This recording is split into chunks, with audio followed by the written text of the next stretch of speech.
notre prédication d'aujourd'hui. Est-ce qu'on peut afficher les 4 visages que vous allez voir dans un instant et vous allez me dire si vous reconnaissez ces 4 hommes? Alors, vous les reconnaissez? Alors, qui est-ce?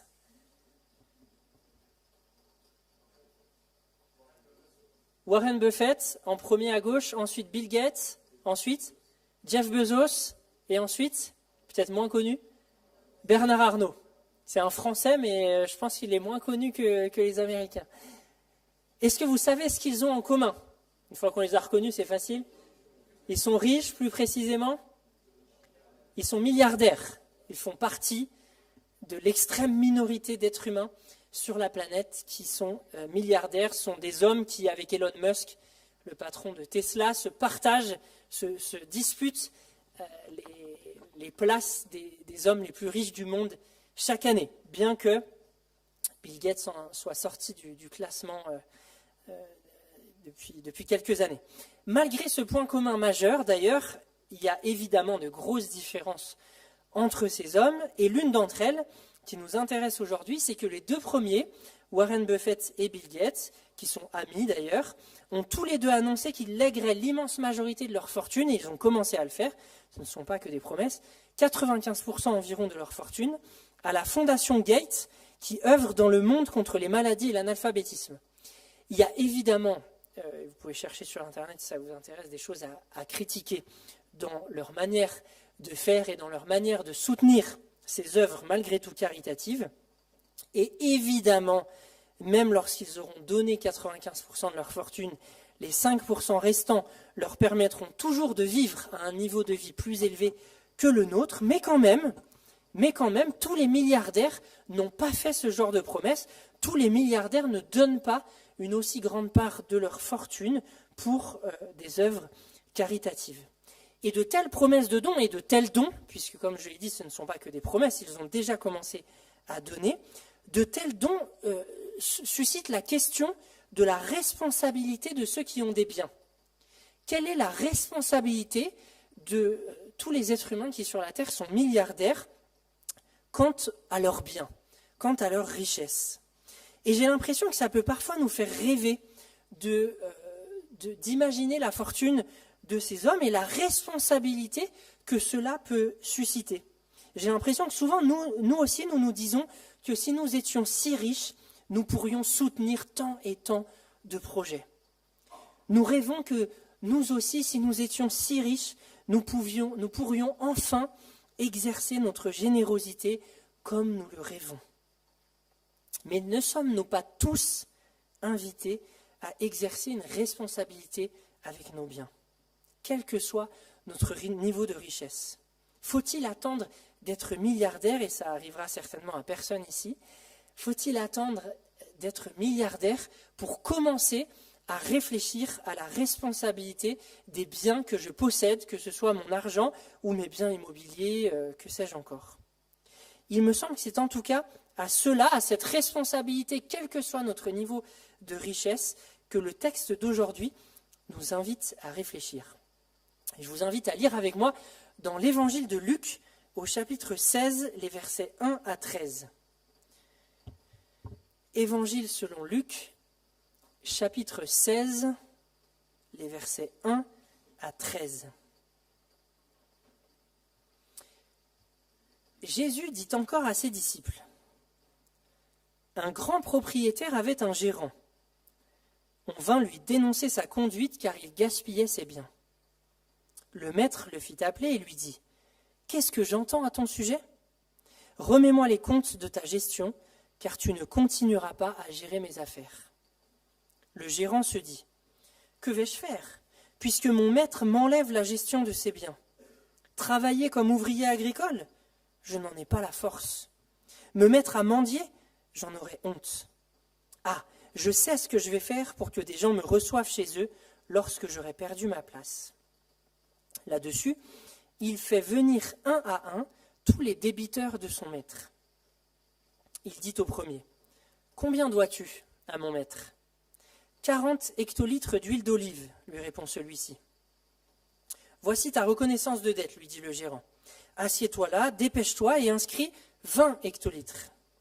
Ensuite, il dit à un autre, et toi, combien dois-tu ? 500 sacs de blé. Prends ta reconnaissance de dette, reprend le gérant, et inscris-en 400. Le maître admira l'habileté avec laquelle ce gérant malhonnête s'y était pris. En effet, ceux qui vivent pour ce monde sont plus avisés dans leurs affaires avec leurs semblables que les enfants de lumière. Et moi, je vous déclare, si vous avez de ces richesses entachées d'injustice, utilisez-les pour vous faire des amis. Ainsi, le jour où elles vous échapperont, ils vous accueilleront dans les demeures éternelles. Si quelqu'un est fidèle dans les petites choses, on peut aussi lui faire confiance pour ce qui est important. Mais celui qui n'est pas fidèle dans les petites choses ne l'est pas non plus pour ce qui est important. Si donc vous n'avez pas été fidèle dans la gestion des richesses injustes, qui vous confiera les véritables ? Si vous n'avez pas été fidèle dans la gestion du bien d'autrui, qui vous donnera celui qui vous est personnellement destiné ? Aucun serviteur ne peut être en même temps au service de 2 maîtres. En effet, ou bien il détestera l'un et aimera l'autre, ou bien il sera dévoué au premier et méprisera le second. Vous ne pouvez pas servir en même temps Dieu et l'argent. Amen. Je vous invite à prier. Seigneur, ta parole est la vérité. Elle nous déplace, y compris dans le rapport que nous avons à nos biens matériels, à notre argent. Alors Seigneur, transforme-nous par ta vérité. Amen. Que dit ce texte ?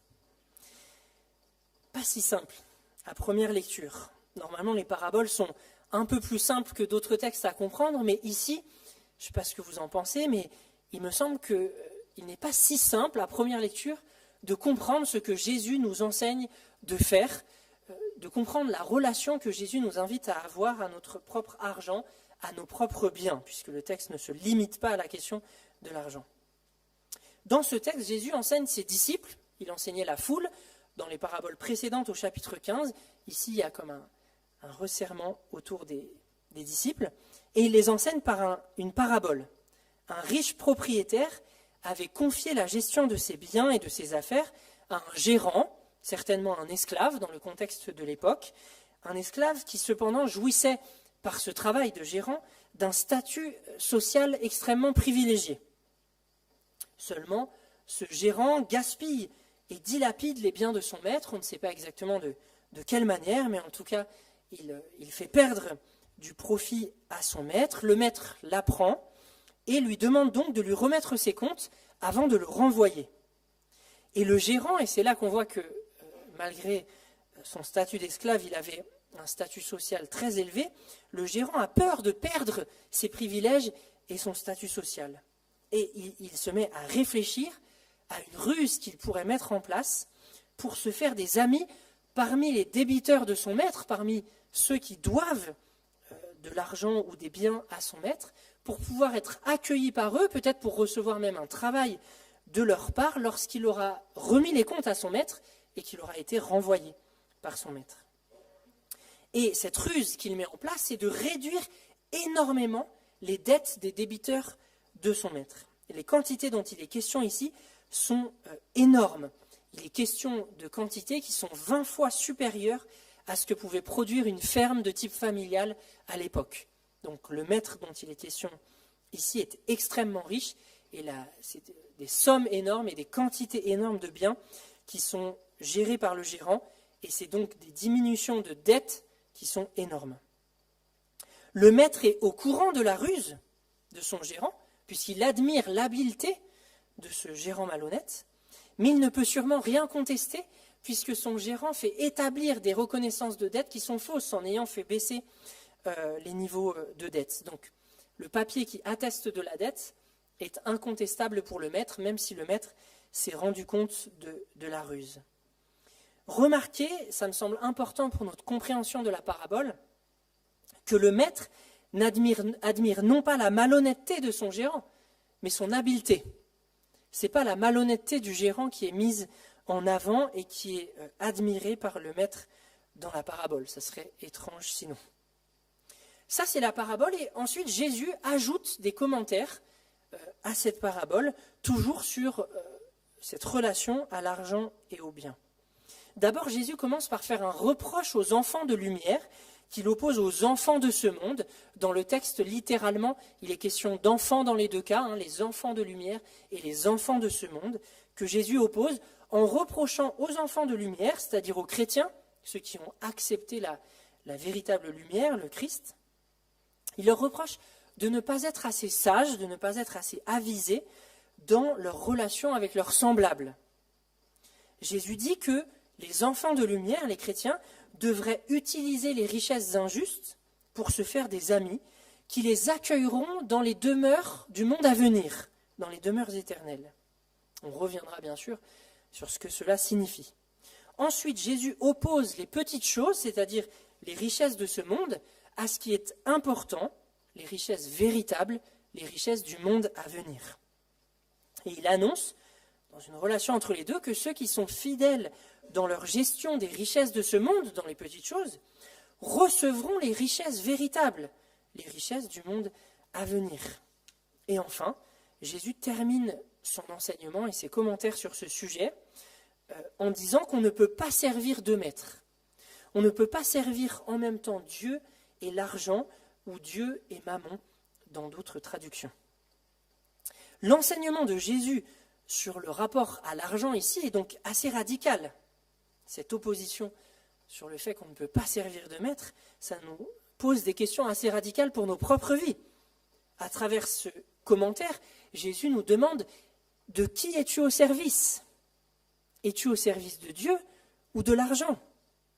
Et la question n'est pas « De qui aimerais-tu être au service ?» dans l'idéal, mais qui concrètement, par ton mode de vie, par ce pourquoi tu dépenses ton énergie, de qui es-tu au service ? De Dieu ou de l'argent ? Mais qu'est-ce que ça signifie concrètement de choisir de servir Dieu et non l'argent ? À quoi ça devrait ressembler que les enfants de lumière soient au service de Dieu, y compris dans leur gestion des richesses injustes, plutôt qu'au service de l'argent ? Et sur ce point, la parabole devrait nous éclairer, mais ce qu'elle nous enseigne, me semble-t-il, n'est pas si clair, en tout cas à première lecture. Jésus est-il en train de nous dire que nous devrions agir comme l'intendant malhonnête, en se faisant des amis avec les richesses injustes ? Ou alors, voudrait-il qu'on n'ait plus rien à faire du tout avec l'argent, puisqu'on ne peut pas servir de maître, et que l'argent semble en être un ? Comment est-ce que Jésus voudrait-il que nous vivions notre rapport à l'argent et aux biens de ce monde ? Examinons les deux propositions, l'une après l'autre. Jésus nous enseigne-t-il à suivre l'exemple du gérant malhonnête, en nous faisant des amis, comme il le dit lui-même, avec les richesses injustes ? On en a l'impression, dans ce fameux verset 9, où Jésus dit « Si vous avez de ces richesses entachées d'injustice, utilisez-les pour vous faire des amis. » Et c'est ce qu'a fait le gérant malhonnête dans la parabole. Il a utilisé les richesses injustes de ce monde pour se faire des amis. Et Jésus semble nous demander de faire ça aussi. Sauf que non, je crois que Jésus ne nous invite pas à suivre l'exemple du gérant, puisque précisément ce gérant est malhonnête. Et en aucun cas sa malhonnêteté n'est louée par Jésus ici. Bien au contraire, tout l'enseignement de la Bible, y compris l'enseignement du Christ, nous invite à nous écarter de la malhonnêteté dans la gestion de nos biens. Le gérant malhonnête de la parabole n'est donc pas donné en exemple par Jésus. Ce que Jésus dit, c'est que si l'on considère uniquement le monde présent et ses richesses, le gérant malhonnête a fait preuve d'une certaine sagesse. Si l'on considère les gens qui vivent uniquement pour le monde et ses richesses, le gérant malhonnête a fait preuve de sagesse et d'habileté. Mais précisément, Jésus nous invite à considérer le monde à venir, non pas seulement le monde présent, mais le monde à venir, en nous rappelant ici que dans le monde à venir, l'argent ne sera plus. C'est ce qu'il dit dans ce texte en disant « le jour où elles vous échapperont ». Utilisez les richesses entachées d'injustice pour vous faire des amis. Ainsi, le jour où les richesses vous échapperont dans le monde à venir, ces amis vous accueilleront dans les demeures éternelles.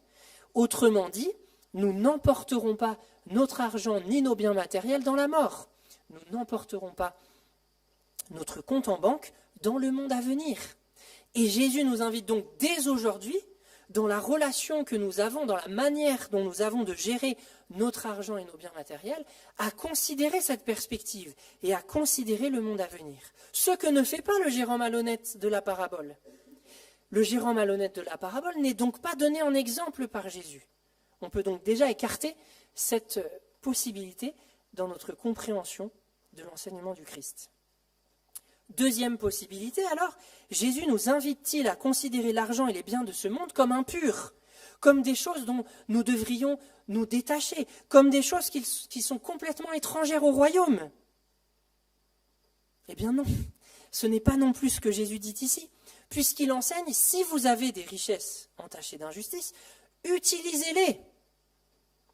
Jésus nous demande donc, dans ce texte, je crois, d'éviter deux écueils, deux pièges opposés. Premier écueil, celui de croire que nos biens et notre argent sont sains, ou tout du moins qu'ils seraient neutres et qu'on pourrait les utiliser pour le royaume sans se poser plus de questions que cela.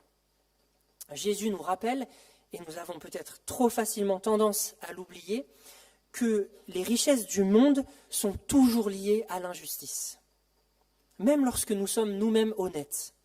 Quelques exemples pour s'en rappeler. La plupart de nos vêtements sont fabriqués par des gens qui ne sont pas toujours payés décemment à l'autre bout du monde. Les métaux rares de nos tablettes, de nos smartphones et de nos ordinateurs sont extraits pour la plupart de mines en Afrique par des enfants, etc., etc. La richesse de ce monde à cause du péché qui est entré dans ce monde et qui a tout entaché d'injustice. Rien n'est resté vierge du péché et du mal que nous avons fait entrer dans le monde par notre désobéissance envers le Créateur. Rien n'est pur du péché, et les richesses de ce monde, comme tout le reste, sont, même lorsque nous sommes nous-mêmes honnêtes, toujours entachées d'injustice. Ça, c'est le premier écueil que Jésus nous invite à éviter dans ce texte, celui de croire que nos biens et notre argent sont saints et qu'on peut les utiliser tels quels dans le royaume, qu'ils ont toute leur place dans le royaume. Non. Mais deuxième écueil que Jésus nous demande d'éviter ici, celui de considérer l'argent comme impur et donc comme complètement étranger au royaume. Si c'était le cas, la foi n'aurait rien à dire sur la gestion que nous avons de notre argent et de nos biens. L'argent serait complètement, et nos biens matériels avec, étrangers au royaume. Mais Jésus nous demande d'éviter cet écueil aussi, et il trace une troisième voie entre ces deux écueils en disant, si vous avez de ces richesses entachées d'injustice, et nous en avons tous, à différents degrés, mais nous en avons tous, nous sommes donc tous concernés par cet enseignement, si vous avez de ces richesses entachées d'injustice, de ces richesses du monde, utilisez-les pour le royaume. Utilisez les richesses injustes pour vous faire des amis qui vous accueilleront dans les demeures éternelles. Mais qu'est-ce que ça veut dire? Qu'est-ce que ça veut dire que de se faire des amis avec les richesses injustes, si ce n'est pas l'exemple du gérant malhonnête que Jésus nous demande de suivre? De quoi est-ce que Jésus parle en nous demandant de nous faire des amis qui nous accueilleront dans les demeures éternelles de nous faire des amis avec les richesses injustes? Je crois que là, pour bien comprendre, il faut faire appel à l'ensemble de l'évangile de Luc, à l'ensemble de l'enseignement de Jésus dans l'évangile de Luc. Il ne s'agit certainement pas d'utiliser nos biens pour favoriser des gens qui pourront nous aider en retour. Ça, c'est ce que fait le gérant malhonnête. Et Jésus dénonce cette attitude à plusieurs reprises dans l'évangile de Luc. C'est l'attitude clientéliste, vous savez, où on aide des autres pour être aidé en retour. Avant d'être à Lyon, j'étais 4 ans à Marseille. C'était la compétition internationale du clientélisme à Marseille. Tout fonctionne comme ça, même dans l'administration, par des relations d'amitié telles que le gérant malhonnête en construit dans la parabole, en aidant pour être aidé en retour. Mais Jésus dénonce cette attitude plusieurs fois dans l'évangile de Luc. Ce n'est donc pas ça qu'il nous invite à faire. Un seul exemple, au chapitre 6. Jésus dit, « Si vous faites du bien seulement à ceux qui vous en font, pourquoi attendriez-vous à de la reconnaissance? Si vous prêtez seulement à ceux dont vous espérez être remboursés, gestion des biens, quelle reconnaissance vous doit-on? Vous, au contraire, aimez vos ennemis, faites-leur du bien et prêtez sans espoir de retour. Alors votre récompense sera grande. Vous serez les fils du Très-Haut, parce qu'il est lui-même bon pour les ingrats et les méchants. Lorsque Jésus dit ici d'utiliser les richesses de ce monde pour se faire des amis qui nous accueilleront dans les demeures éternelles, ce qu'il nous demande de faire, c'est donc d'être généreux, en particulier avec ceux qui ne pourront pas nous rendre cette générosité. Et sans être un Bill Gates ou un Warren Buffett, je pense qu'on est nombreux ici à pouvoir faire, par exemple, un don mensuel à l'Abèche de Lyon, ou bien à aider un enfant à sortir de la pauvreté grâce au parrainage d'enfants via le sel, ou bien, vous pouvez ajouter tous les exemples que vous connaissez. Et l'accueil dont Jésus parle, l'accueil qui nous sera fait dans le monde à venir, par ceux envers qui nous aurons été généreux, ne sera donc pas un accueil en retour, ce ne sera pas une faveur qu'ils nous feront à cause de notre générosité. Autrement dit, nous ne serons pas sauvés à cause de notre générosité envers les plus pauvres.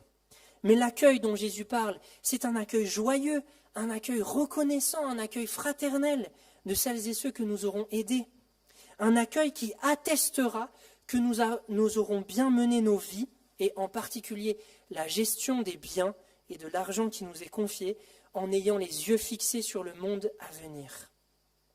Ce sera l'accueil que Lazare aurait pu réserver dans le sein d'Abraham aux riches de la parabole qui suit, si celui-ci avait partagé son toit et sa nourriture avec lui. Mais je n'en dis pas plus sur cette parabole. Kevin prêchera sur celle-ci la semaine prochaine. Que retenir alors de ce texte pour nous? Comment déplace-t-il notre propre rapport à l'argent et à nos possessions matérielles? Il me semble, pour terminer, qu'on peut retenir 3 choses de la parabole du gérant malhonnête et des commentaires qu'en fait Jésus. Première chose, fondamentale, dans l'éthique biblique de la gestion des biens. Le créateur du ciel et de la terre est le propriétaire de nos richesses et de nos biens matériels. Nous n'en sommes que les gestionnaires. Deuxième chose, nos richesses et nos biens matériels finiront par pourrir, autant les utiliser pour le monde à venir. Et troisième chose, pour cela, exercez la générosité envers ceux qui n'ont pas de quoi manger, et ceux-là vous ouvriront grand les bras lorsque le royaume de Jésus adviendra. Et maintenant, à vous de jouer. Je vous invite à un temps de silence pour recevoir les paroles qui ont été partagées ce matin et vous laisser peut-être déplacer par elles. Seigneur Jésus, merci pour ce rappel ce matin, un rappel que nous avons peut-être trop facilement tendance à oublier, que les richesses que nous possédons sont entachées d'injustice, toujours, d'une manière ou d'une autre. Merci pour ce rappel que les richesses et les biens que nous possédons, peu importe les montants, peu importe la quantité, sont la propriété du Créateur, et que ces biens nous sont confiés en gestion, avec toute la responsabilité que cela implique de notre part. Merci pour cet appel incessant, en particulier dans l'évangile de Luc, à exercer la générosité d'une manière radicale envers ceux qui en ont besoin.